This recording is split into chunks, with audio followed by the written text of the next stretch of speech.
សហព័ន្ធកីឡាអេឡិចត្រូនិកកម្ពុជា EIC បានរៀបចំមហាសន្និបាតបញ្ចប់អាណត្តិទី3ឆ្នាំ2022-2026 និងបន្តអាណត្តិទី4ឆ្នាំ2026-2030 កាលពីថ្ងៃទី1ខែមិនិនាឆ្នាំ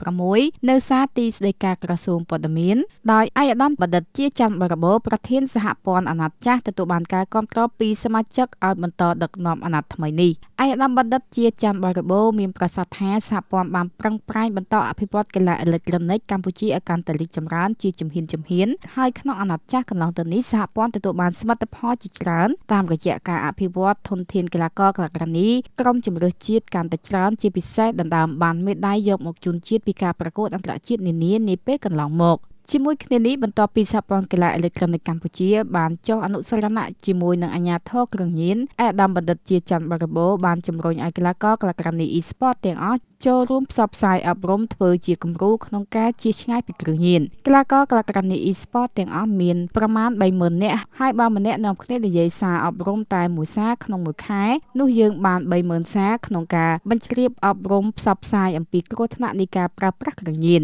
ដូច្នេះកីឡាករកីឡាការិនីអេឡិចត្រូនិកកម្ពុជាមានសក្តានុពលខ្លាំងណាស់ក្នុងការបញ្ជ្រាបផ្សព្វផ្សាយសារអប់រំពីគ្រោះថ្នាក់នៃការប្រើប្រាស់គ្រឿងញៀននៅលើប្រព័ន្ធអនឡាញដោយឯកឧត្តមបណ្ឌិតជំរុញឲ្យកីឡាករកីឡាការិនីទាំងអស់រួបរวมគ្នាផ្សព្វផ្សាយឲ្យបានគ្រប់គ្នាហើយក៏ត្រូវជៀសឆ្ងាយអំពីការប្រើប្រាស់សារធាតុហាមឃាត់ក្នុងវិស័យកីឡាផងដែរគួរបញ្ជាក់ថាសម្រាប់សមាជិកភាពគណៈកម្មាធិការប្រតិបត្តិ EFC អាណត្តិថ្មីឆ្នាំ2026-2030មានចំនួន9រូបឯកឧត្តមបណ្ឌិតជាច័ន្ទបរិបូរណ៍ជាប្រធានលោកជីសេឡាអនុប្រធានឯកឧត្តមលុនសាមឌីអគ្គលេខាធិការអមដោយអគ្គលេខាធិការរង2រូបគឺលោកជៀនច័ន្ទរានិងលោកវ៉ាន់សម្បូរព្រមទាំងសមាជិក4រូបទៀតអង្គមហាសន្និបាតបានអញ្ជើញចូលរួមជាសក្ខីភាពពីឯកឧត្តមណយផាណាតំណាងគណៈកម្មាធិការជាតិអូឡូំពិកកម្ពុជានិងតំណាងក្រសួងអប់រំយុវជននិងកីឡាផងដែរ